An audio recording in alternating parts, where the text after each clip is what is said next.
మనం చేసే మిస్టేక్స్ ఏందో తెలిసే ఆస్కారం ఉంటుంది. అధికార పార్టీలో ఉన్నటువంటి ఎమ్మెల్యేలు కానీ మంత్రులు కానీ ముఖ్యమంత్రి గారిని పొగడ్తల్లో ముంచెత్తుతూ ఉంటారు ఆ ఊహ అని. కానీ ప్రతిపక్ష పార్టీలు అయితేనే ప్రజలు ఏ సమస్యలు ఎదుర్కొంటున్నారో మనకు కనపడని వినపడని అవన్నీ కూడా ప్రస్తావిస్తారనే భావన ఉండే.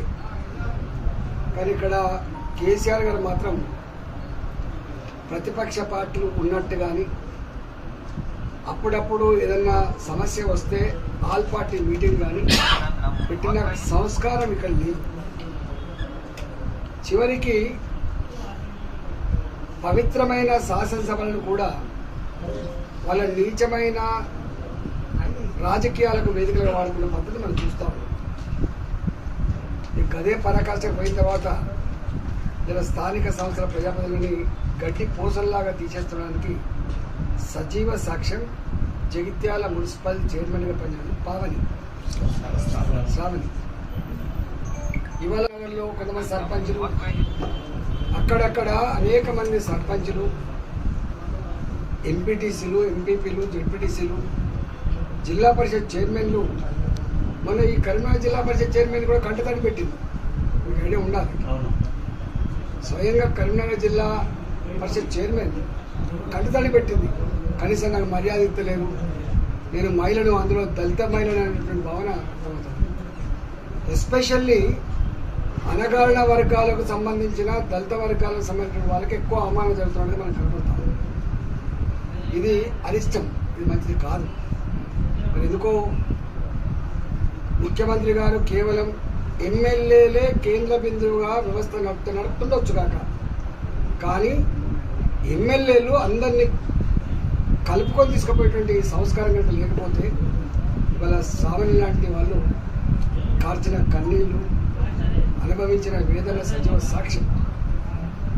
ఇవాళ రాబోయే కాలంలో ఇది కొనసాగడం ప్రజాస్వామ్యానికి మంచిది కాదు, ప్రజలకు మంచిది కాదు. కాబట్టి ఇప్పటికైనా ముఖ్యమంత్రి గారు ఈ ప్రగతి భవన్లో కూర్చొని, ఈ ఫామ్ హౌస్లో కూర్చొని ఎవరితో మీరు మాట్లాడకుండా, ఎవరిని కలవకుండా, ఇంటెలిజెన్స్ రిపోర్ట్ కూడా మీరు మరి చూస్తున్నారో తెలియకుండా, ప్రజలలో ఏ బాధలున్నాయో గాథలున్నాయో, వ్యవస్థలు ఎట్లా నడుస్తుందో చూడకుండా మీరు ఈ రాష్ట్రాన్ని భ్రష్టు పట్టిస్తున్నారని చెప్పి ప్రజలు భావిస్తూ ఉన్నారు. ఒక్క మాటలో చెప్పాలంటే మొత్తం వ్యవస్థలను నిర్వీర్యం చేశారు. ఎంఆర్ఓ ఆఫీసులు పనిచేయవు చక్కగా, ఎంపీడీ ఆఫీసులు పనిచేయవు, కలెక్టరేట్లు పనిచేయవు, మున్సిపల్ ఆఫీసులు పనిచేయవు, ఒక్క పోలీస్ స్టేషన్లు మాత్రం పనిచేస్తున్నాయి. ఆ పని కూడా ఏం చేస్తారంటే అధికార పార్టీ ఎమ్మెల్యేలు పలానా తీసుకొచ్చి కేసు పెట్టండి, పలానా ఆయనను తీసుకుపోయి జైల్లో పెట్టండి. వాళ్ళ చివరికి స్వేచ్ఛగా సోషల్ మీడియాలో పోస్ట్ పెట్టే వాళ్ళు కూడా భయపెట్టి చేస్తారు. ఇది దిగజారిపోయింది. నిజంగా ప్రజాస్వామ్యానికి ఇది గొడ్డలు పెట్టేలాగా కొనసాగుతూ ఉంది. ప్రజాస్వామికవాదులకు, మేధావులకు, ఉద్యోగులకు, రాజకీయాలు మంచిగా ఉండాలని చెప్పేటువంటి సంఘ సంస్కర్తలకు, రాజకీయ పార్టీ నాయకులకు నేను కోరుతున్నా, ఇంకా ఈ కేసీఆర్ గారి ఈ పద్ధతి ఇట్లే కొనసాగితే రేపు రాచరికం కాదు, దానికంటే ఎక్కువ కూరుకుపోయేటువంటి ఆస్కారం ఉంది. కాబట్టి ప్రజలు ఆలోచించమని చెప్పి నేను కోరుతున్నాను.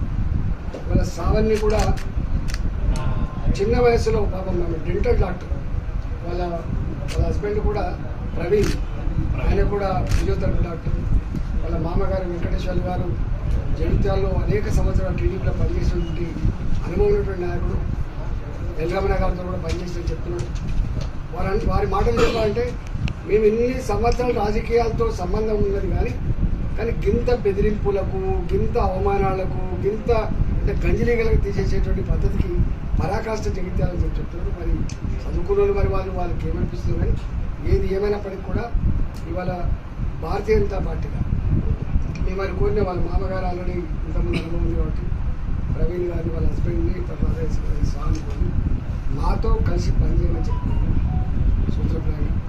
నాకు తెలిసి వాళ్ళు తప్పకుండా ఆలోచించుకొని పాల్చుకొని స్పందిస్తారని వాళ్ళు ఎక్స్పెక్ట్ చేస్తారు. వాళ్ళు కూడా ఆ దృష్టిలో ఉన్నారు. డెఫినెట్గా మనం పడ్డ బాధ ఏదైతే ఉందో, అనుభవించిన వేదన ఏదైతే ఉందో అది అది వాటికి మన ఇంట్లో పోదు. ఖచ్చితంగా సమాజంలో పోవాల్సిందే. ఇట్లా దాన్ని మనం నిలువరించాల్సిందే. కాబట్టి చిన్న వయసులో రాజకీయాలకు వచ్చింది కాబట్టి క్రియాశీలకంగా ఉండమని చెప్పినాం. వారు కూడా తప్పకుండా ఆ ఇంట్రెస్ట్ ఉన్నట్టు కనబడతాం. కాబట్టి డెఫినెట్గా వారికి మేము తోడుగా ఉంటాం, అండగా ఉంటాం. తప్పకుండా రాబోయే కాలంలో వారు ఏ భావన వ్యక్తం చేసిందో అది అమలు చేయడానికి వాళ్ళంతా ప్రయత్నం చేస్తాం.